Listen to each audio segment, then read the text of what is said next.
जय हिंद। आप सभी लोग का स्वागत है बिहार लेखापाल यूट्यूब चैनल पे। आज के इस वीडियो में हम बात करेंगे कि बीओ का ऑडिट होना है। जो ये पूरा बिहार में जितने भी ग्राम संगठन है सभी ग्राम संगठन को ऑडिट किया जाएगा।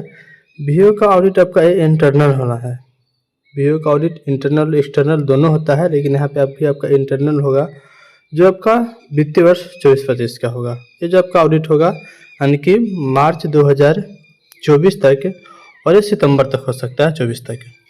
यहाँ पे हम बात कर लेते हैं कि किस बुक्स ऑफ रिकॉर्ड पे कितना आपको नंबर दिया जाएगा। इस वीडियो के लास्ट तक बने रहिएगा।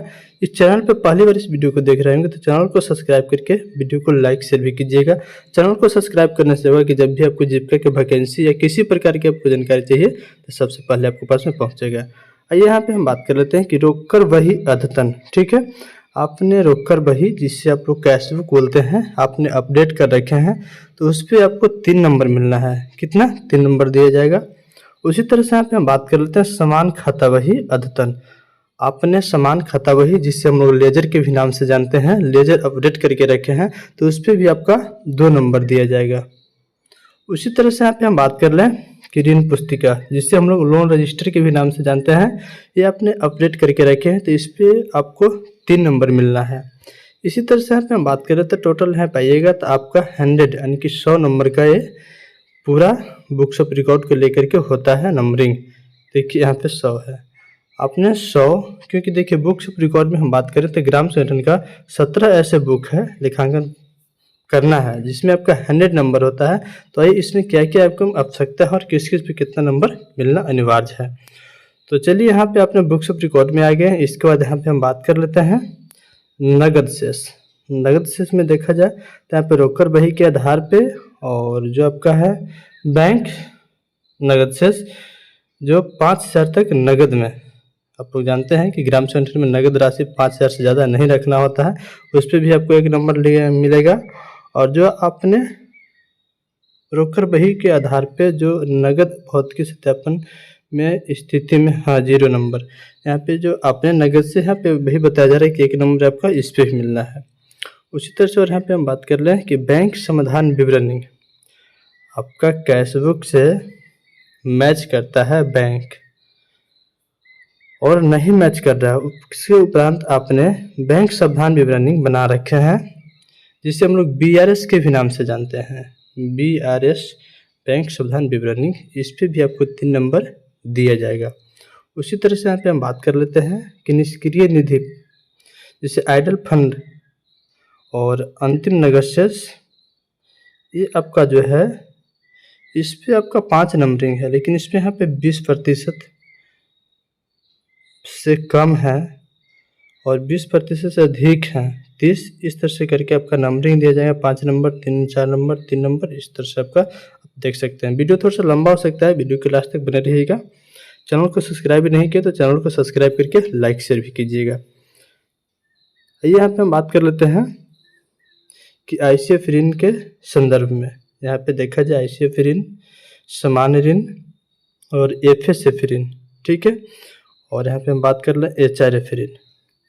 बकाया ऋण, देखिए यहाँ पे 2 में क्या कहा जा रहा है कि बकाया ऋण का सत्यापन करने वाले समूह की संख्या लिखें जो 80% या 80% से अधिक पूर्णांक ऐसे हैं तो इस पे आपका देखिए 2-2 नंबर मिल रहा है। 2 नंबर ये, 2 नंबर ये, 2 नंबर ये, 2 नंबर, यानी कि 8 नंबर कुल यहाँ पे होता है। आइए आगे हम बढ़ते हैं। आगे यहाँ पे आप देखिएगा तो देखिए यहाँ पे आपको जो बताया जा रहा है लेखांकन की जो है, जो आपने लेखांकन करते MIS में, MIS की स्थिति में पूछा जा रहा है कि आपने MIS जो RP वगैरह होता है आपने अपडेट करा करके रखे या नहीं। देखिए स्पष्ट रूप से ये कि MIS में लेन देन की माह कब तक यानी कि अपडेट है, तो जो आपने अपडेट करा करके रखे हैं, क्योंकि देखिए MIS में जो होता है प्रति महीने में आप प्राप्ति भुगतान MIS में एंट्री कराते हैं, जिसे हम लोग RP के भी नाम से शॉर्ट में जानते हैं। तो आपने करके रखे हैं तो इसके ऊपर आपको 4 नंबर दिया।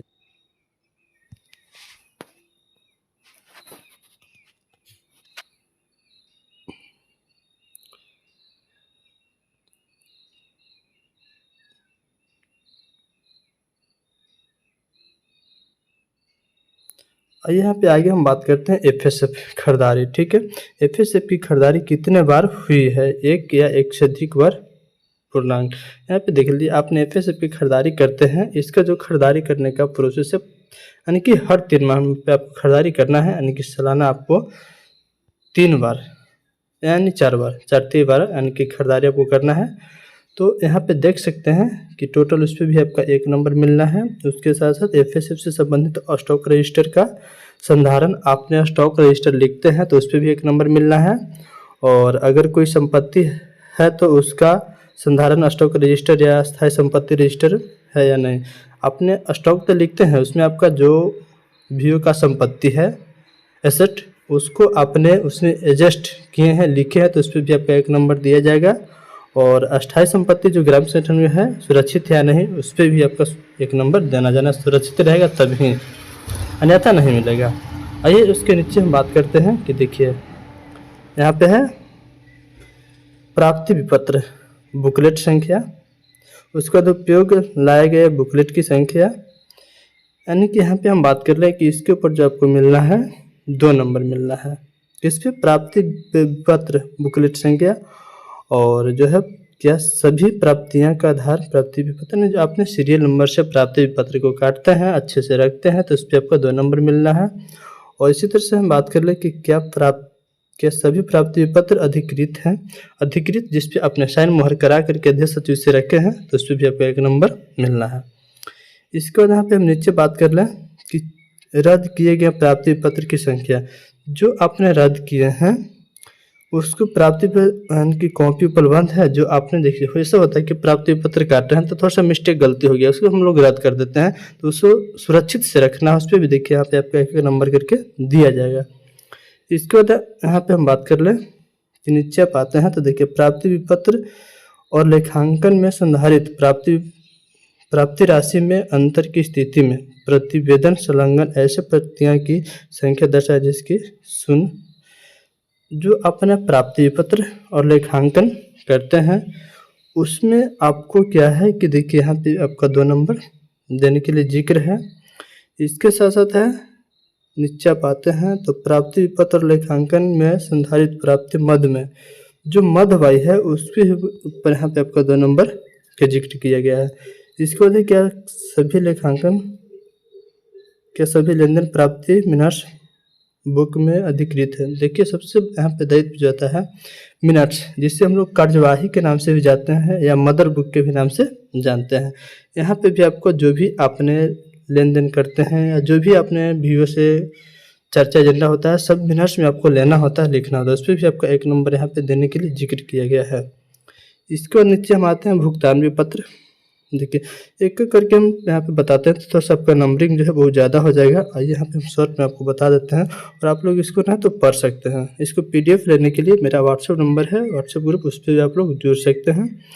और चलिए देख लीजिए, आप एक एक करके इसको पढ़ लीजिएगा।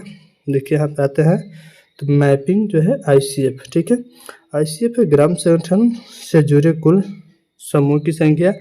आईसीएफ यहाँ पे कुछ बताया गया है कि जो आपने आईसीएफ है पूरे समूह को दे दिए हैं।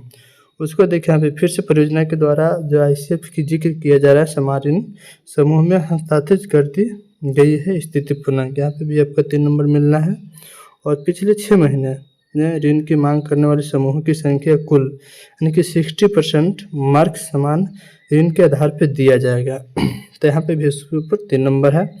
और यहाँ पे और हम बात करें समूह में दिए जाने वाले समान ऋण के आवेदन ग्राम संगठन के पास फाइल में सुरक्षित रखा जा रहा है। देखिए क्या होता है कि आपने जब भी आईसीएफ की मांग करना है, ग्राम संगठन में समान ऋण की मांग समूहों के द्वारा किया जाता है तो उसके लिए कुछ प्रोसेस है, नियम है जो आपको यहाँ पे अपनाना है। उसके लिए सबसे पहले आपको आवेदन लिखना होगा और आवेदन लेकर के आपको ग्राम संगठन की बैठक में आना होता है। जैसे आप आते हैं तो यहाँ पे आपका उसको सुरक्षित रखते हैं तो देखिए बताया जा रहा है कि उस पर भी आपको 1 नंबर दिया जाएगा, यानी कि मिलेगा फाइल वगैरह जिससे हम लोग फाइलिंग के ही नाम से जानते हैं।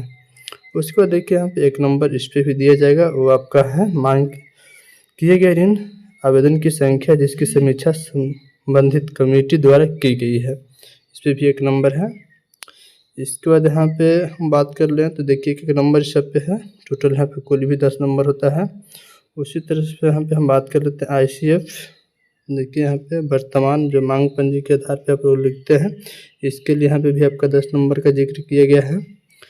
प्रबंधन, यहाँ पे आइए, यहाँ पे आप आते हैं तो देखिए यहाँ पे भी आपका मासिक बैठक की स्थिति पिछले 6 महीने में नियमित हुआ है, प्रत्येक बैठक के लिए 1 अंक। तो देखिए मासिक बैठक जो यानी कि प्रति माह में बैठक होना है, जिसमें आपका 6 महीने से अधिक लगातार ये हुआ है, बीच में गैपिंग है, तब का नंबर कटेगा, नहीं हुआ तो 6 नंबर यहाँ पे भी देने की जिक्र किया गया है। समूह की लोकोष में प्रोफाइल की स्थिति मॉडर्न यानी कि 90%, 90%। तो देखिए यहाँ पे भी आपका 1 नंबर जो आपने लोकोष में एंट्री किया होंगे, क्योंकि आप सभी लोगों ने जानते हैं कि अब जितने भी एसएचजी और वीओ जितने भी हैं सभी लोकोष पे आपका एंट्री किया गया है, तो है या नहीं यही बताया जा रहा है। 1 नंबर इस पर भी है। समूह में संचालित के लिए सीएम का चयन है या नहीं, तो देखिए यहाँ पे भी 1 नंबर सब तो है। परियोजना द्वारा सुझाव दिए गए कमेटी की गठन, 1 नंबर यहाँ पे भी है। इसी तरह से यहाँ पे हम टोटल बात करें तो 15 नंबर यहाँ पे आपका जिक्र किया जाता है। और इसी प्रकार से यहाँ पे अब आते हैं तो लास्ट में आप देख लीजिए प्रशासकीय निधि खर्च और अर्जित आय। इसके बाद है जिस पे भी आपका 5 नंबर का जिक्र किया गया है, कुल यहाँ पे 5 नंबर है। प्रशासकीय खर्च आप लोग समझ रहे हैं कि जो हम लोग सीएम का पेमेंट या बीके का पेमेंट या किसी भी आरपी का पेमेंट, सीआरपी का पेमेंट है, जिससे हम लोग खर्च वो हम लोग भुगतान किए हैं, नियमित हो रहा है नहीं, इसके ऊपर यहाँ पे आपका 5 नंबर। टोटल देखा जाए तो यहाँ पे 100 नंबर, और यदि 100 नंबर है पूरा सब कंप्लीट है तो आपका जो ग्रेडिंग मिलेगा ए मिलेगा, नहीं तो आपका बी मिलेगा और नहीं तो सी मिलेगा। ठीक है, बाकी आप लोग अपना राय कमेंट बॉक्स में ज़रूर लिखिएगा, और ये आप लोग बताइए कि कहाँ कहाँ आप लोग का ऑडिट हुआ है और कहाँ भी बचा हुआ है। बाकी मिलते हैं फिर नेक्स्ट वीडियो में। जय हिंद, जय भारत।